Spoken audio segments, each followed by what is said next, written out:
جب میرا بندہ کسی محفل میں میرا ذکر کرتا ہے، میں اس سے کہیں بہتر محفل میں اس کا ذکر کرتا ہوں۔ اللہ کی محفل تو ملائکہ اعلیٰ کی ہے، ملائکہ مقربین کی ہے۔ بہرحال اللہ کو تم اپنے دل میں مستحضر رکھو، اللہ تعالیٰ تمہیں بھی یاد رکھے گا۔ دوبارہ فرمایا احفظ اللہ تجدہ امامک تجاہک،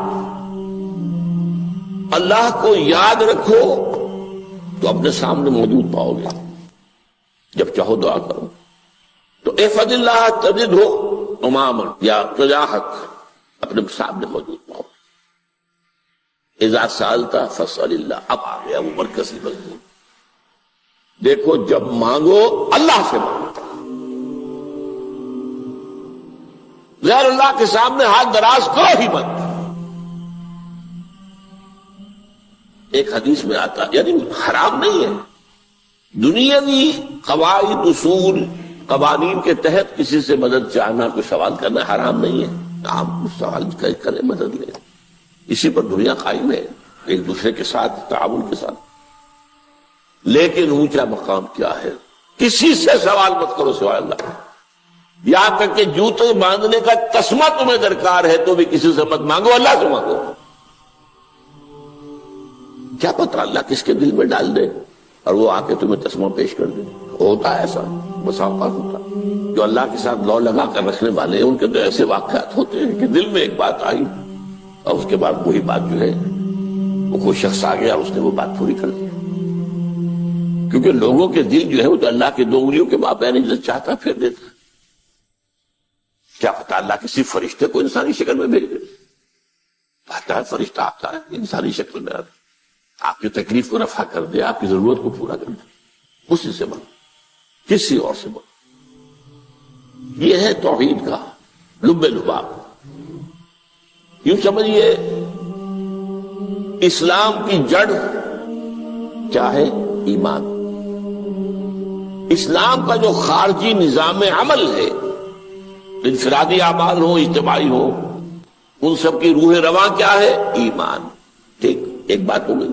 ایمان کا خلاصہ لب لباب کیا ہے؟ ایمان باللہ۔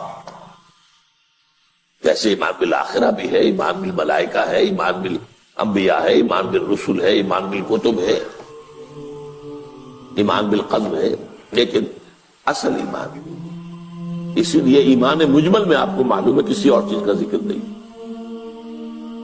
آمنت باللہ کما ہوا باسمائہ وصفاتہ وقبلت جمیع احکامہ اقرار باللسان وتصدیق بالقلب، یہ ایمان مجمل ہے۔ اجمالی طور پر ایمان اس کا نام ہے، ہاں مفصل تفصیلی طور پر آمنت باللہ وملائکتہ وکتبہ ورسلہ والیوم الآخر والقدر خیرہ وشرہ من اللہ تعالی۔ تو اسلام کی جڑ ایمان، اور اسلام کا سارا جو نظام عمل ہے، چاہے انفرادی اعمال ہو چاہے اجتماعی، ان سب کی روح رواں ایمان، اور ایمان کا خلاصہ ایمان باللہ۔ اور ایمان باللہ کا اصل حاصل وہ ہے جو اس حدیث میں آ رہا ہے۔ اس کے دو ہیں تقاضے، عبادت صرف اسی کی، استعانت صرف اسی سے۔ اس لیے میں نے سورہ فاتحہ کا تذکرہ شروع میں کیا۔ یہ عبادت کا جوہر ہے، عبادت کا جو ہے یہ ایمان کا حاصل۔ عبادت صرف اس کی اور استعانت صرف اس سے۔ استعانت ہی میں سوال بھی آ گیا، یہ بھی مدد ہے۔ آپ کسی سے کچھ مدد مالی چاہ رہے ہیں یا کوئی اور مدد چاہتے ہیں، کسی کام میں مدد چاہتے ہیں، جیسے میں نے کہا تھا کہ سفارش کرانا چاہتے ہیں، یہ بھی مدد ہے۔ وَإِذَا اسْتَعَنْتَ فَاسْتَعِنْ بِاللَّهِ، اور جب مدد مانگو صرف اللہ سے مانگو۔ اور وہ سارے الفاظ یاد کر لیے، استدعاء، استعانت، استغاثہ۔ یہ جو غوث اعظم سے استغاثہ کیا جاتا ہے تو شرک ہے۔ استغاثہ اللہ سے، دعائی اللہ کی، اس اعتبار سے استمداد، استعانت، استدعاء، استغاثہ، یہ سب اللہ سے، صرف اللہ سے۔ عبادت صرف اللہ کی، ایاک نعبد، اور استعانت صرف اللہ سے۔ مانگو صرف اللہ سے، جب مدد طلب کرو صرف اللہ سے۔ اور جان لو اگر تمام لوگ جمع ہو کر تمہیں کوئی فائدہ پہنچانا چاہے نہیں پہنچا سکتے، الا بشيء قد كتب الله لك وان اجتمعوا على ان يضروك بشيء لم يضروك الا بشيء قد كتب الله عليك. اگر سب مل کر چاہے تمہیں کوئی نقصان پہنچا دے نہیں پہنچا سکتے مگر وہی کچھ جو اللہ نے تمہارے لیے لکھا. اب بتائیے خوف کی جڑ کٹ جائے گی کہ نہیں؟ یہ جو ایمان جو ہے یہ خوف اور حزن دونوں سے نجات دلانے والی بات ہے. جو حقیقی مومن ہے وہ اللہ کا ولی ہے. حقیقی مومن وہ اللہ کا ولی ہے. اور الا ان اولیاء اللہ لا خوف علیہم ولا هم يحزنون. یہ اولیاء اللہ کو علیحدہ مخلوق نہیں ہے، کوئی ان کے سر پہ سینگ نہیں ہوتے، انسان ہی ہوتے ہیں. لیکن حقیقی معنی میں مومن ان اعتبارات سے جو آج ہم پڑھ رہے ہیں ایمان اس درجے کا پہنچ گیا تو اللہ کا ولی ہے. اور لوگ بڑی خوف کس بات کا ہوگا؟ کس سے خوف کروں؟ اس کے ہاتھ میں کچھ ہے ہی نہیں. اور اگر کچھ اللہ نے میرے لیے لکھ دیا وہ آ کر رہے گا، چاہے میں لاکھ گڑ گڑاؤں تو اس کے سامنے مجھے چھوڑ دے. اگر اللہ نے لکھا وہ آئے وہ تو آئے، تو کاہے کو اس کے سامنے گڑ گڑانا، کاہے کو جبسائی کرنا اس کے سامنے. اور کسی کے ہاتھ میں کچھ ہے ہی نہیں، میرا خیر ہے ہی نہیں، کاہے کو خوشامد کرو اس کی. اور سنیے رفعت الاقلام. دیکھو نوجوان، قلمیں اٹھا لی گئی ہے، وجفت الصحف، اور جو رجسٹر ہیں صحیفے ان کی سیاہی خشک ہو چکی ہے. یہ ہے وہ اللہ کا علم، اس میں ہر شے لکھ دی گئی، اس کی قلم اٹھا لیے گئے. جیسے آپ کو معلوم ہے امتحان ہوتا تھا، 3 گھنٹے ختم ہو گئے، اسٹاپ رائٹنگ، بس اب قلم رک جانا چاہیے. وہ قلم تو تقدیر کا کاتب جو ہے وہ قلم اس کا اب اٹھا لیا گیا، اور جو صحیفے جن پر لکھا گیا وہ خشک بھی ہو گئے. یہ تو روایت ہے جو امام ترمذی نے جس کو روایت کیا، یہ متن ان کا ہے جو ہم نے پڑھا ابھی، اور ان کا قول یہ ہے کہ یہ حدیث حسن صحیح ہے. لیکن یہی روایت اور انہی راوی سے عبداللہ ابن عباس سے رضی اللہ تعالیٰ عنہما اور بھی محدثین نے کی ہے. تو اس میں سے ایک اور متن جو ہے وہ یہاں پر امام نووی نے دے دیا ہے. احفظ اللہ تجدہ امامک، یہ تو پہلا وہ ٹکڑا تھا. وقت جاہد تھا، یہاں امامک ہے، امام مطلب ایک ہی ہے، اپنے سامنے پاؤ گے. اللہ کی حفاظت کرو، اللہ کو دل میں، اللہ کی یاد کو محفوظ رکھو، گویا کہ اللہ کو مستحضر رکھو. ذکر اللہ کے معنی کیا ہے؟ استحضار اللہ فی القلب، یہ ذکر اللہ ہے. جنہیں ہم ذکر سمجھ بیٹھے ہیں وہ ذکر کے ذریعے اقیم الصلاۃ لذکری، نماز قائم کرو میری یاد کے لیے. نماز ذریعہ ہے یاد کا. یہ علیحدہ بات ہے کہ آپ نے 17 رکعتیں بھی پڑھ لی ہو عشاء کی اور یاد آپ کو آئی ہی نہیں کوئی. آپ تو ایک میکینیکل انداز میں جو ہے وہ اٹھک بیٹھک کر رہے ہیں اور آپ کی زبان سے کچھ نکل رہا ہے، تو اس کا آپ کے شعور سے، دل کی گہرائی سے کوئی رابطہ ہے ہی نہیں. وہ ذکر تو نہیں ہوا. ہاں نماز فرض تھی، وہ ادا ہو گئی، آپ کی فرض ادا ہو گئی. تو جنہیں ہم نے ذکر سمجھا وہ ذرائع ذکر ہے. اللہ اللہ، سبحان اللہ، سبحان اللہ زبان سے، یہ تاکہ اس کے نتیجے میں وہ ذکر حاصل ہو جائے. استحضار اللہ فی القلب، ذکر کے معنی ہے استحضار اللہ فی القلب. تعرف الی اللہ فی الرخاء، اور دیکھو کشادگی کے وقت میں تم اللہ کو یاد رکھو، اللہ کی طرف رجوع کیے رہو، بھول نہ جاؤ. وہ نہ ہو جو کبھی کہا تھا، بہادر شاہ ظفر کے اشعار میں سے بہت زور کا شعر ہے. ظفر آدمی اس کو نہ جانیے چاہے کتنا ہی ہو فام زکا، جسے عیش میں یاد خدا نہ رہی، جسے تیش میں خوف خدا نہ رہا. وہ ہے کشادگی کی حالت میں، جبکہ تمہارے لیے کشادگی ہے. اللہ کی طرف رجوع کیے رکھو. یعرف کا فی الشدہ، تو اللہ اپنی توجہ تم پر رکھے گا شدت کے وقت میں. تمہیں کوئی تکلیف ہے، اس تکلیف کو تم پر آسان کر دے گا. تکلیف تو آنی ہے، وہ لکھی ہوئی ہے، وہ تو آئے گی. لیکن یہ کہ اللہ تعالیٰ اس کی شدت کو تکلیف تو آنی ہے، جو لکھی ہوئی ہے وہ تو آئے گی،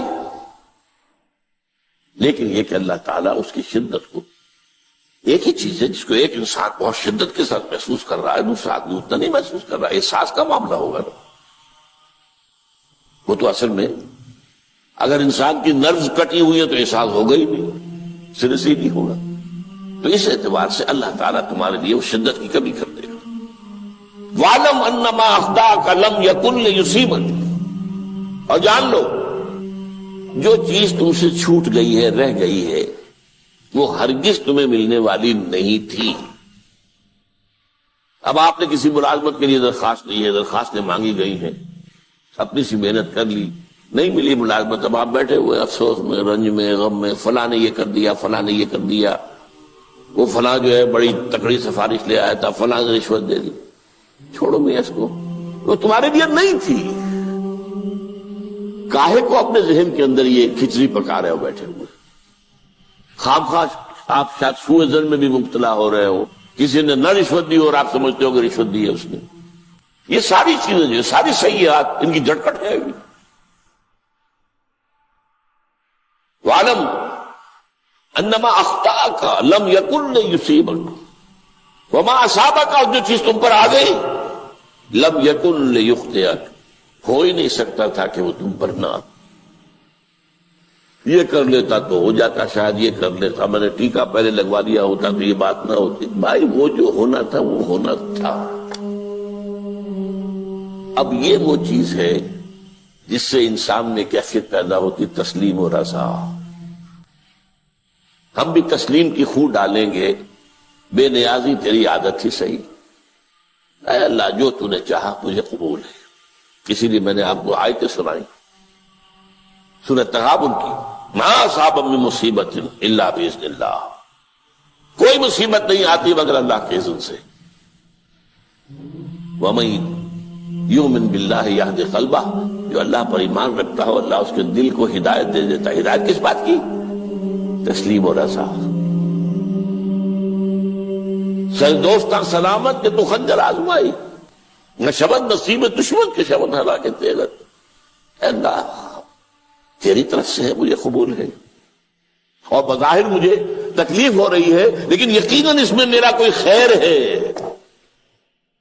بیدک الخیر، تیرے ہاتھ میں تو خیر ہی خیر ہے، جو بھی تیری طرف سے آئے۔ سر تسلیم خم ہے جو مزاج یاد میں آئے۔ اور یہ مضمون جو ہے زیادہ بڑے پیمانے پر سورہ حدید میں آیا ہے۔ ما اصاب من مصیبت فی الارض ولا فی انفسکم الا فی کتاب من قبل ان نبرأھا، کوئی مصیبت نہیں آتی نہ تمہاری جانوں میں نہ زمین میں، زمین میں زلزلہ آ جانا، سیلاب آ جانا، کچھ اور زمین کا دھنس جانا، یا یہ ہے کہ تمہاری جانوں میں کوئی بخار ہو گیا، کوئی اور تکلیف ہو گئی، اچانک معلوم ہوا کہ انسان جو کینسر ہے، اور کینسر بھی اب 3rd سٹیج کو پہنچ چکا ہے، لیکن جو بھی آیا ہے وہ اللہ کے علم کی کتاب میں پہلے سے لکھا ہوا ہے۔ فی کتاب من قبل ان نبرأھا، یہ کتاب میں درج ہے اس سے پہلے کہ مجھے ظاہر کرے۔ اس کا نتیجہ کیا نکلنا چاہیے؟ لیکن لا تأسوا علی ما فاتکم ولا تفرحوا بما آتاکم، افسوس نہ کیا کرو جو تم سے جاتا رہے، چھوٹ جائے، کوئی عزیز فوت ہو گیا، کوئی موقع ہاتھ سے نکل گیا، ارے بھائی میں چوک گیا، بڑا موقع تھا، آپ اس پر افسوس کر رہے ہیں، نہیں جو چیز، لیکن لا تأسوا علی ما فاتک ولا تفرحوا بما آتاک، جو اللہ تمہیں دے دے اس پر اتراؤ مت۔ وما اصابک لم یکن لیخطئک واعلم ان النصر مع الصبر، اور جان لو اللہ کی مدد صبر کے ساتھ آتی ہے، جو آئے اس کی طرف سے جھیلو، زبان پر کلمہ شکوہ اور شکایت نہ آئے، اللہ سے شکایت نہ آئے، تسلیم و رضا، جو تیری رضا ہے۔ تیری صحت ہمیں منظور ہے لیکن اس کو، مولانا محمد علی جوہر ایک مرتبہ جیل میں گئے، ایک بیٹی بیمار ہوئی، فوت ہو گئی، اس کے بعد دوسری مرتبہ پھر جیل میں گئے، دوسری بیٹی کو وہی بیماری ہوئی، جیل میں اطلاع ملی کہ بیٹی کو یہ بیماری ہو گئی ہے، تو خط لکھا ہے اشعار کی شکل میں، کا آخری شعر یہ ہے: تیری صحت ہمیں منظور ہے لیکن اس کو نہیں منظور تو پھر ہم کو بھی منظور۔ ہم تو چاہتے ہیں میں بیٹی کے تجھے شفا ہو جائے، اسے منظور نہیں تو پھر ہمیں بھی بتا۔ وَاعْلَمْ أَنَّ النَّصْرَ مَعَ الصَّبْرِ وَأَنَّ الْفَرَجَ مَعَ الْكَرْبِ۔ فرج، فراخی، کھل جانا کسی چیز کا، یہ ہے کرب کے ساتھ، تکلیف کے ساتھ، تکلیف ہوتی ہے ساتھ۔ اللہ نے قانون بنایا ہے دنیا کا۔ اب آپ اندازہ کیجئے بچے کی ولادت میں ماں کو کتنی تکلیف اٹھانی پڑتی ہے۔ آج کل تو فیشن ہو گیا ہے، سیدھے سیدھے جاؤ، آپریشن کراؤ، تکلیف سے بچ جاؤ، لیکن یہ ہے کہ یہ بھی آپ کے علم میں ہوگا، وہ ساری تکلیف جیسے ہی بچے کو لا کر ماں کے برابر لٹایا ہے، ساری تکلیف ختم، پھر جو راحت اس سے میسر آتی ہے۔ ان الفرج مع الکرب وان مع العسر یسرا، اسی لیے میں نے وہ آیتیں بھی پڑھی تھی، ان مع العسر یسرا، ان مع العسر یسرا۔ اس دنیا میں یہ اللہ نے نظام بنایا ہے، سختیاں جھیلنی ہی ہوں گی۔ لقد خلقنا الانسان فی کبد، ہم نے انسان کو پیدا کیا مشقت کے اندر، مشقت تو کرنی پڑے گی۔ کسی کی جسمانی مشقت زیادہ، کسی کی ذہنی مشقت زیادہ، مشقت سے چارہ کسی کو نہیں۔ تو یہ ہے ان مع العسر یسرا، ان مع العسر یسرا۔ بارک اللہ لی ولکم فی القرآن العظیم ونفعنی وإیاکم بالآیات والذکر الحکیم۔ زبانی کلمہ ہر کوئی پڑھدا،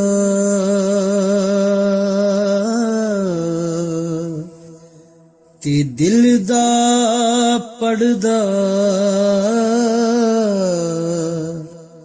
کو